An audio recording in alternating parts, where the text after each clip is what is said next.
दोस्तों नमस्कार। ये है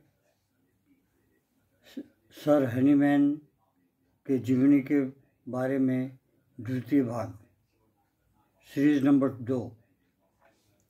जब वो जन सेवी संस्था अस्पताल ने उनको बुलाया तो उन्होंने हंस हंस के उस अस्पताल को ज्वाइन कर लिया ताकि गरीब लोगों की सेवा कर सकें। इस अस्पताल के प्रधान अधिकारी वान कोयरिन श्री हनीमैन की प्रतिभा से बहुत प्रभावित हुए। उनकी सहायता और मार्गदर्शन से युवा हनीमैन चिकित्सा विज्ञान के क्षेत्र में गहरे उतरते चले गए और शीघ्र ही उनकी गणना मेधावी, अनुभवी तथा श्रेष्ठ चिकित्सकों में होने लगी। धीरे धीरे डॉक्टर हनीमैन का यश चारों ओर फैलने लगा, परंतु नवयुवक हनीमैन अपनी सफलता से संतुष्ट नहीं थे। उनकी चिकित्सा संबंधी जिज्ञासाओं का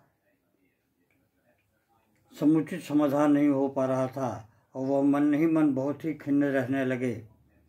लेकिन इस खिन्नता और निराशा के बावजूद वो सत्य के खोज में पूरी उत्साह के साथ जुटे रहे।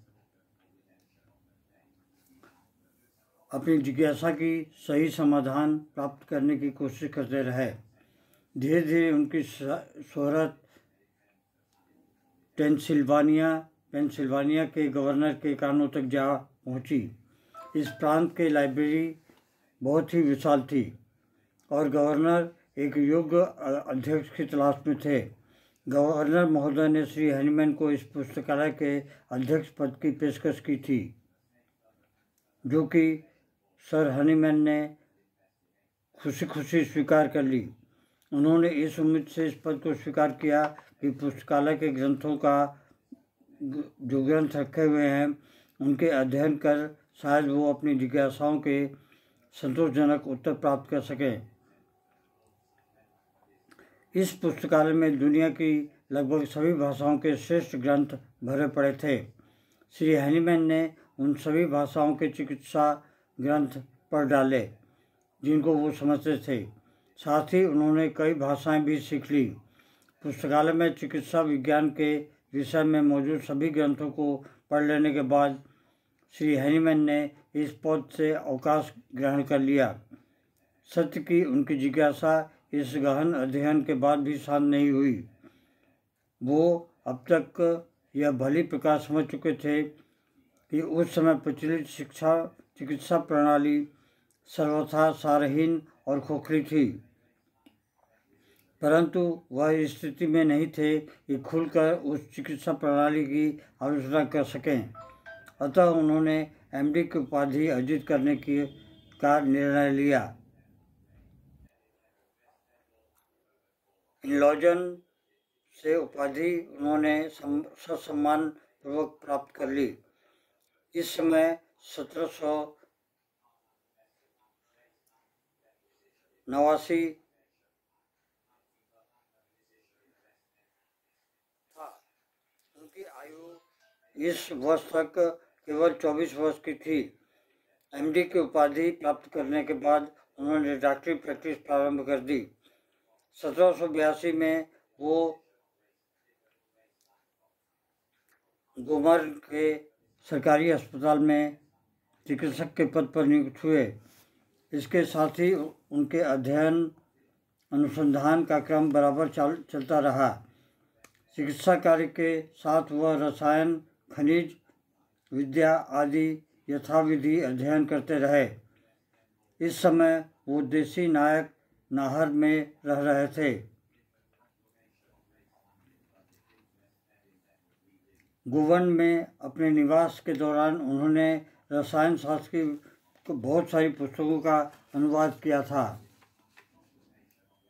उनके अनुवाद की विद्वानों द्वारा भरपूर सराहना की गई और सभी तत्कालीन विद्वान उनकी विद्वता का लोहा मानने लगे। चिकित्सा विज्ञान के क्षेत्र में उनकी सर्वप्रथम मौलिक पुस्तक जो थी वो स्क्रोफुलस सोर ऑफ इट्स ट्रीटमेंट नामक पुस्तक थी। इस पुस्तक के प्रकाशित होते ही तत्कालीन चिकित्सा जगत के ये समझ में आ गया कि हैनीमैन तत्कालीन चिकित्सा प्रणाली से असंतुष्ट हैं और एलोपैथी की मिथ्या आधार वाली चिकित्सा प्रणाली मानते हैं। इस पुस्तक में एक स्थान पर डॉक्टर हैनीमैन ने यहाँ तक लिख डाला कि इस प्रकार की निराधार चिकित्सा प्रणाली के आधार पर चिकित्सा करने से बेहतर तो यह होगा कि इस कार्य को त्याग ही दिया जाए। इसी असंतोष के कारण अंत में उन्होंने अपने पद से इस्तीफा दे दिया। चिकित्सा पद को ठुकराकर महात्मा हैनीमैन ने अलग हो गए और साहित्य सेवा कर अपनी जीविका कमाने लगे। उन्होंने फ्रेंच, अंग्रेजी और इटालवी भाषा में अनेक पुस्तकों का अनुवाद किया। रसायन शास्त्र में उनकी विशेष रुचि थी। उन्होंने इस विषय पर कई पुस्तकें भी लिखीं। इन पुस्तकों को प्रकाशित होने के साथ ही उनकी कृति भी चारों तरफ फैलने लगी। यद्यपि महात्मा हैनीमैन ने चिकित्सक पद से इस्तीफा दे दिया था, परंतु चिकित्सा विज्ञान की जटिल पहलुओं को सुलझाने में वह बराबर जुटे रहे। एलोपैथिक चिकित्सा की त्रुटियां दिखाकर ही उन्हें संतोष नहीं हुआ। वह बराबर सच्चे रास्ते की खोज में लगे रहे। 1787 और 1789 के बीच उन्होंने 2 अत्यंत विलक्षण ग्रंथों की रचना की।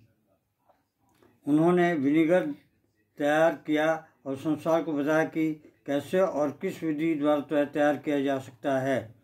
यह विनेगर वस्तुतः अंगूर से तैयार की गई एक प्रकार की विशुद्ध शराब थी, जो अल्कोहल या सुरासार के मिश्रण से पूरी तरह से मुक्त थी।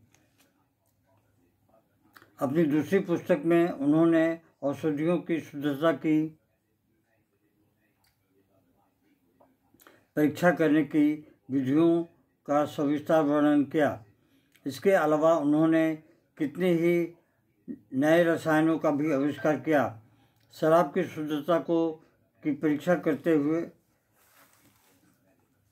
करने,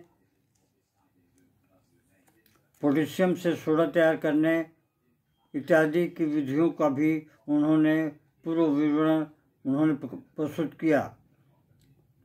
पाराभस्म मरकरी पाराभस्म करने का या गुण से संयुक्त करने की विधि का आविष्कार उनकी सबसे बड़ी सफलता थी।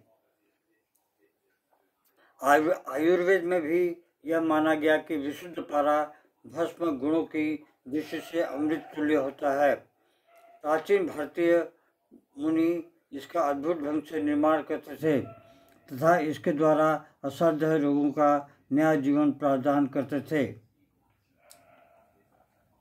1790 में श्री हैनीमैन को कॉलेज कृत मटेरिया मेडिका के अनुसार अनुवाद का काम मिला। इस समय ये अनुवाद द्वारा ही अपनी आजीविका कमा रहे थे। अनुवाद के दौरान जिस समय वह क्विनाइन औषधि के बारे में लेखक के अनुभव लिख रहे थे, उनके मन में यह प्रबल जिज्ञासा उठी कि औषधि का प्रयोग कर उनके गुणों को अत्यंत प्रत्यक्ष अनुभव किया जाए। पुस्तक में इस औषधि के प्रभावों का जो विवरण दिया गया था, उस पर उन्हें पूरी तरह विश्वास नहीं हुआ। इसका एक प्रमुख कारण यह भी था कि अधिकांश एलोपैथिक चिकित्सक औषधियों की परीक्षा मनुष्यों पर न कर जानवरों पर करते थे। यह तो ज्ञात था कि ज्वर में क्विनाइन देने से फायदा होता है, परंतु उन्हें यह पता नहीं था कि एक स्वस्थ व्यक्ति के शरीर पर क्या प्रभाव पड़ता है। यह निश्चय ही एक जिज्ञासा का विषय था। इस सीरीज का ये दूसरा भाग मैं यहीं पर ख़त्म करता हूँ। आगे का विवरण मैं अगले अंश में बताऊंगा, सीरीज नंबर 3 में।